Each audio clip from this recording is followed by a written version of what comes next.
네, 감사합니다. 기쁘시죠?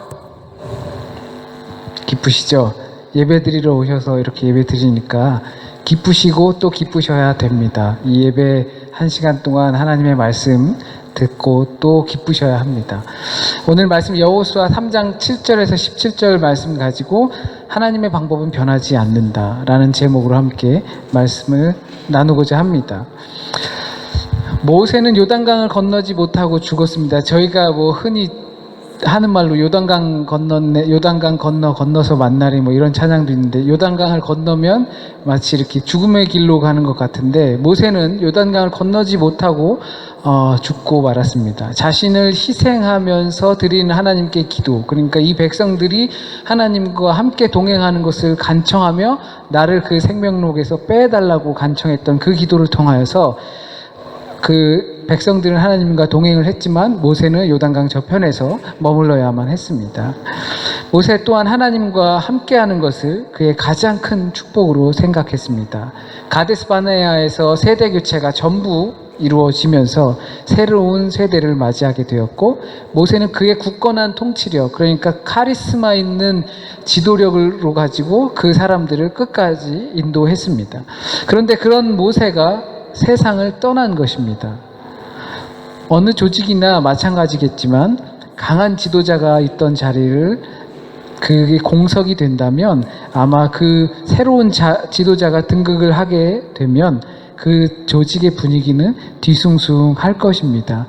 이거 나라뿐만이 아니라 저희 대한민국도 이제 아주 긴 시간 동안 독재 치하가 있었죠. 그리고 나라뿐만이 아니라 교회에서도 보게 되면 오래 계시던 목사님이 가시게 되거나 임지를 옮기시게 되면 덩달아서 빠져나가는 교인들도 있고 그렇죠. 더군다나 40년 동안 이스라엘 백성들을 이끌었는데 그가 죽고 새로운 지도자가 온다 하면 그 분위기야 참 말로 할 수 없을 것입니다. 어쩌면 그 민수기 14장에서 말하는 것처럼 그들은 뉴페이스를 찾고 있었을지도 모릅니다. 가나안 땅에 12명의 정탐꾼을 40일 동안 보냈지요.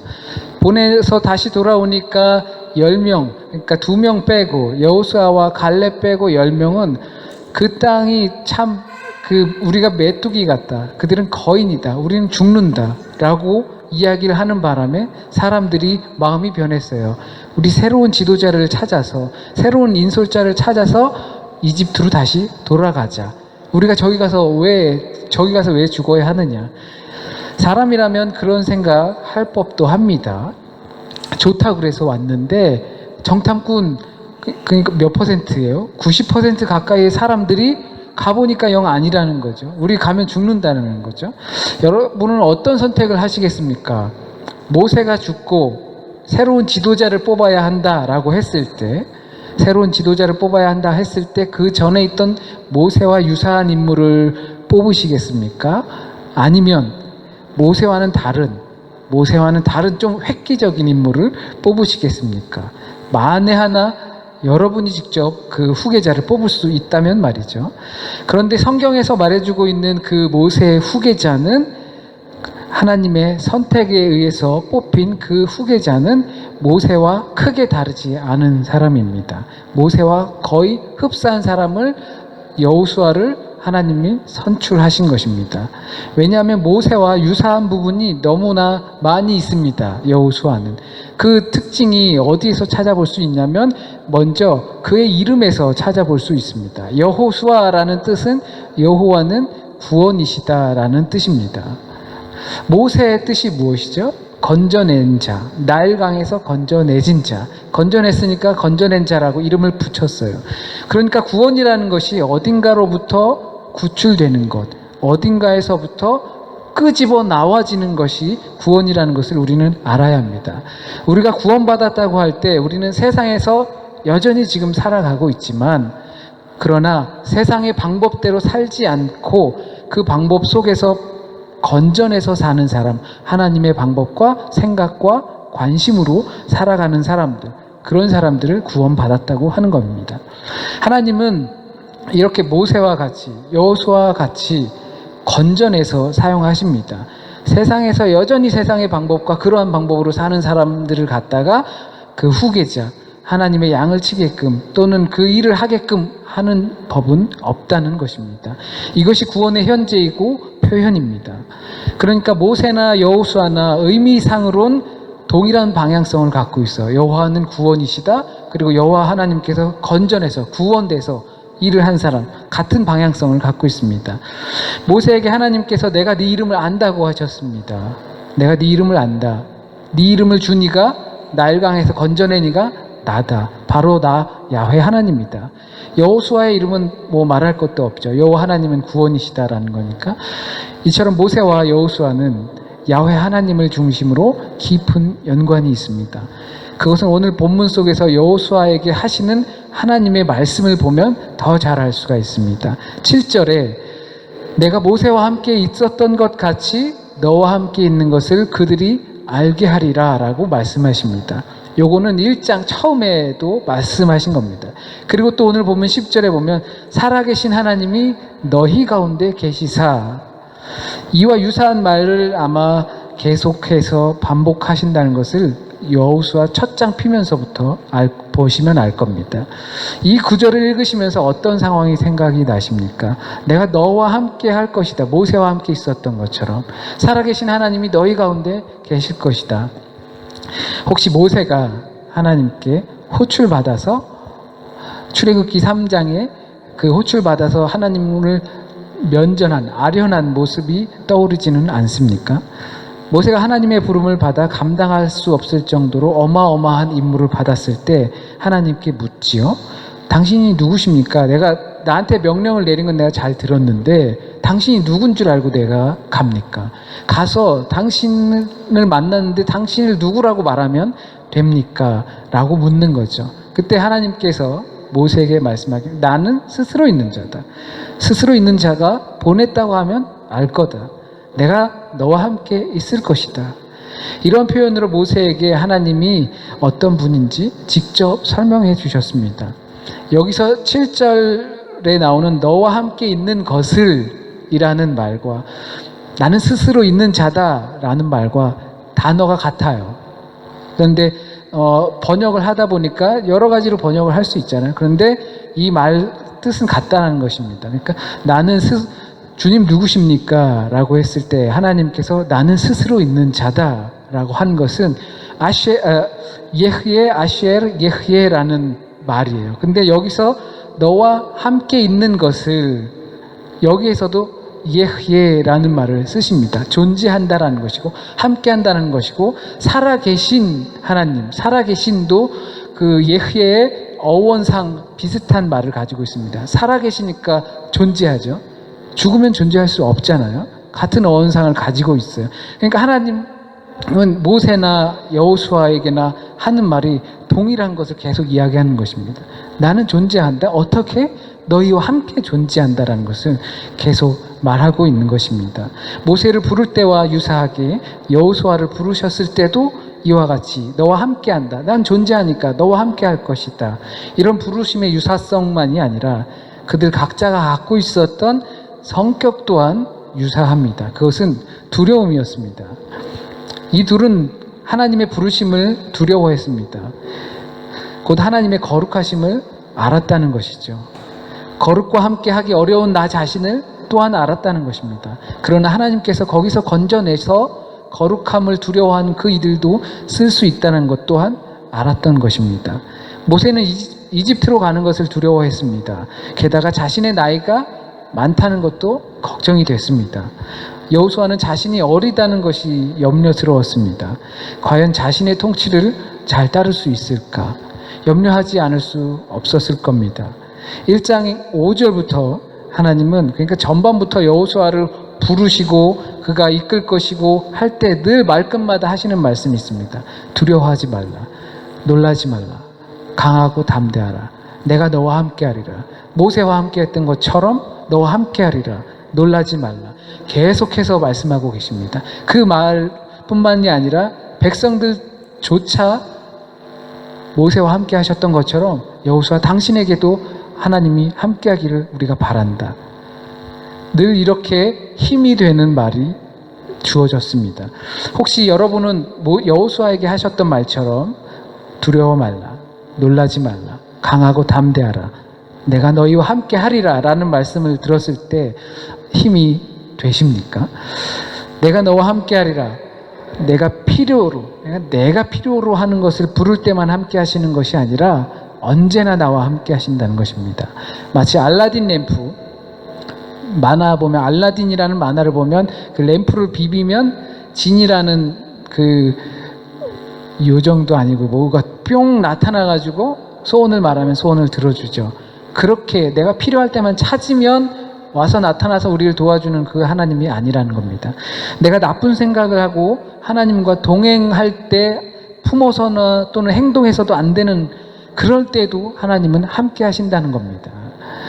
우리가 이것에 대해서는 몇 차례 말씀을 드렸죠. 하나님의 동행하심이 모세와 함께 하셨던 것처럼, 여호수아와 함께 하셨던 것처럼 우리와도 함께 하길 원합니다. 우리가 주님의 동행하심을 마치 알라딘 램프처럼 생각하지 않길 원합니다. 내가 필요할 때만 동행하지 않길 바란다라고 그러지 않길 바랍니다. 내가 부끄러운 생각을 하고 내가 돌이켜 생각해보면 크리스찬으로서 참 창피하게 생각했을 때도 동행하시길 바랍니다. 그걸 알아야 우리가 우리의 습관이나 생각과 행동을 다스릴 수 있습니다. 하나님의 동행하심은 우리가 원하든 원하지 않든 늘 함께 하십니다. 그것을 인식하면서 사는 사람을 영적인 지도자라고 볼 수 있습니다. 영적으로 부르심 받은 사람입니다. 건져내진 사람입니다. 구원받은 사람입니다. 그렇기 때문에 하나님의 부르심이 두렵습니다. 모세는 그렇게 하나님과 동행을 했습니다. 이스라엘에겐 출애굽 시 모세가 어떤 통치의 평가를 받을지는 모르지만 모세를 빼고서는 그 출애굽 과정의 이야기를 할 수가 없습니다. 그러나 이 말이 여호수아를 계속 따라다닙니다. 너무나 훌륭한 지도자 모세입니다. 하나님의 귀한 종이었습니다. 그러나 그 다음 후계자인 여호수아에게 이 말이 따라다닐 수밖에 없습니다. 백성들도 여호와 하나님이 모세와 함께 하셨던 것처럼, 그러니까 모세를 통해서 나타났던 그 하나님의 역사가 당신 여호수아에게도 나타나길 바란다라고 생각을 했습니다. 새로운 통치자 또는 리더가 되었을 때 가장 걱정이 되는 것이 무엇일까요? 물론 전에 있던 훌륭한 지도자의 영향력도 걱정이 될 것입니다. 그러나 그것보다 과연 백성들이, 과연 우리 조직의 사람들이 내 말을 잘 들어줄까? 믿어줄까? 따라와 줄까? 이것이 걱정이지 않을까 생각이 됩니다. 더 자세히는 후계자로 부름을 받았는데 내가 전하는 하나님의 말씀, 모세도 하나님의 말씀을 그들에게 강하게 전파했지만 여호수아가 내가 전하는 하나님 말씀, 하나님께서 나에게 명령하셔서 내가 이렇게 전하게 됐는데 이 말씀도 들어줄까? 라는 고민이 되지 않을 수 없을 겁니다. 솔직히 말씀드려서 하나님의 말씀을, 동일한 말씀을 가지고, 제가 오늘 드리는 이 어떤 말씀을, 동일한 말씀을 가지고 한국에는 10만 명까지도 모인다 그러잖아요, 교회에. 그러니까 그런 유명한 목사님께서 이 자리에서 강단에서 말씀을 동일한 걸로 가지고 동일한 방법으로 전한다고 하면 여러분들의 그 말씀의 영향력이 다른다는 것을 인정하실 겁니다.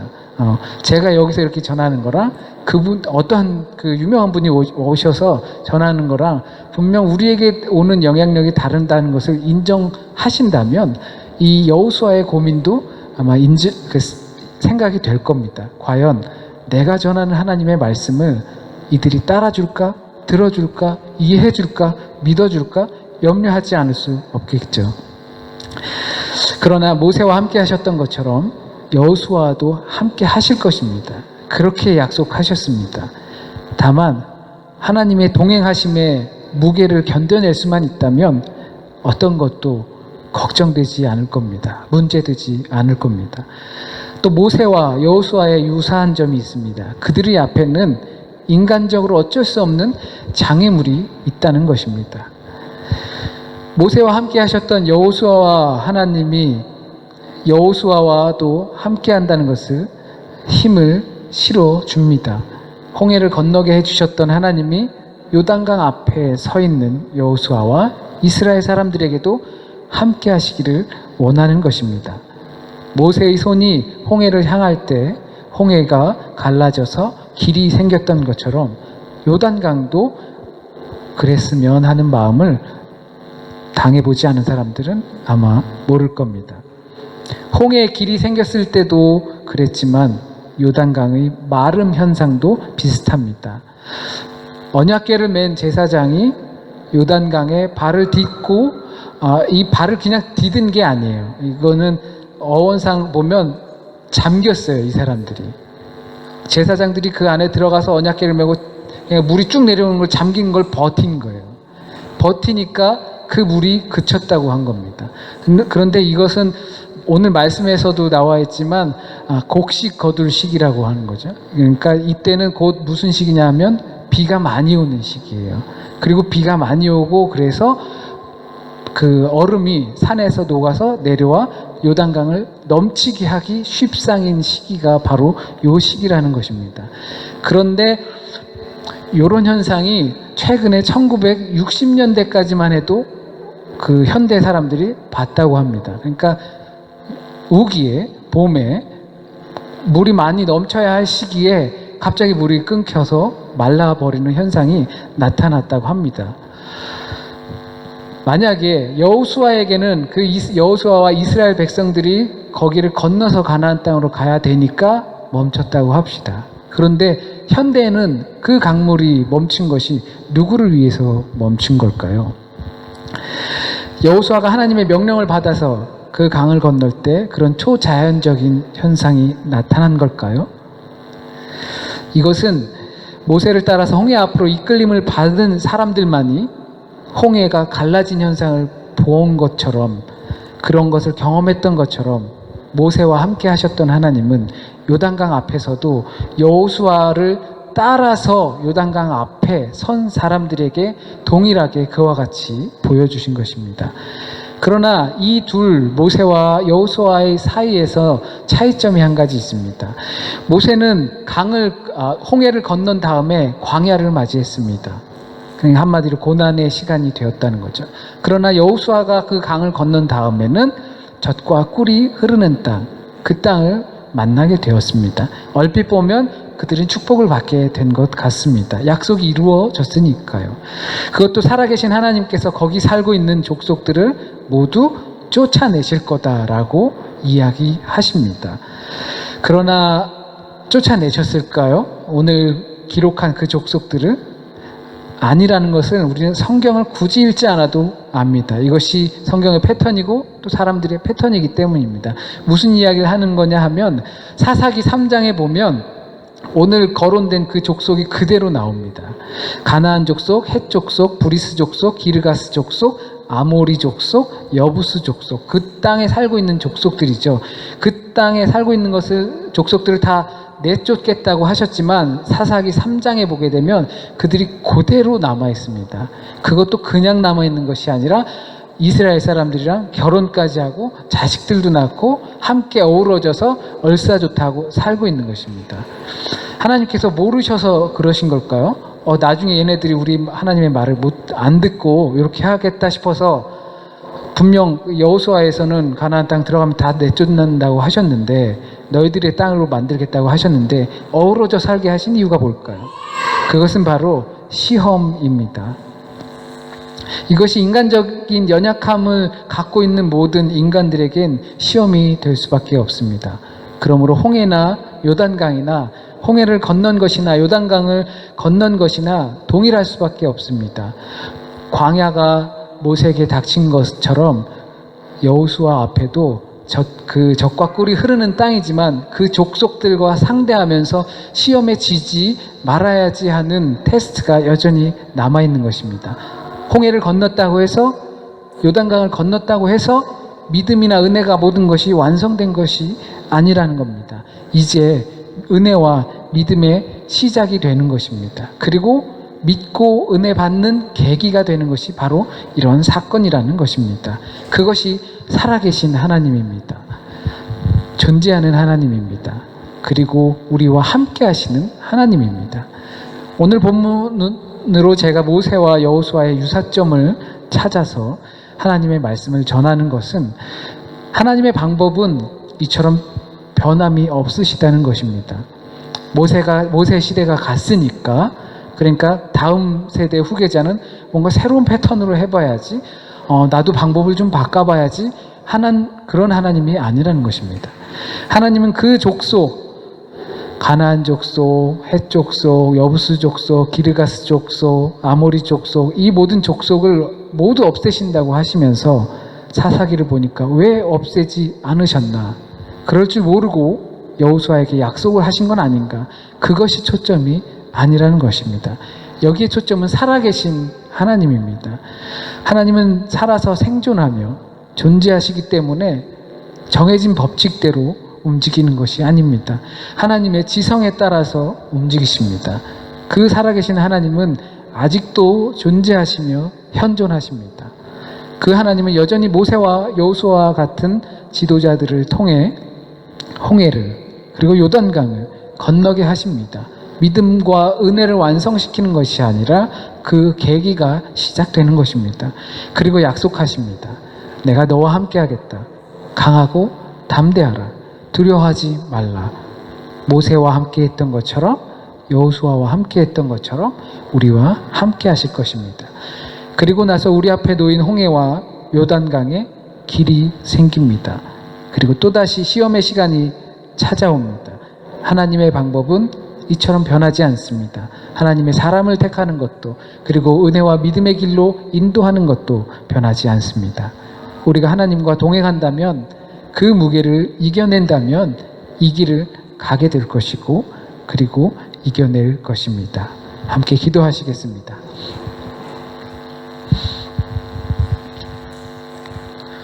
하나님, 당신의 방법이 오래전 이 세상을 만드시고, 그리고 당신의 아들 예수 그리스도를 이 땅에 보내시어 당신의 모범으로 삼아 그것을 통하여, 그를 믿음으로 통하여 우리를 구원하게 하시고, 또 성령님을 통하여서 우리가 그 성령을 통하여서 은혜를 깨닫고 믿음에 이르게 하신 그 모든 방법이 아주 오래전부터 여전히 변함없이 하나님의 지성을 따라서 우리에게 와 있다는 것을 깨닫고 고백합니다. 내 방법으로 구원받을 수 없다는 것 또한 고백합니다. 내 방법으로 하나님의 은혜에 도달할 수 없다는 것을 고백합니다.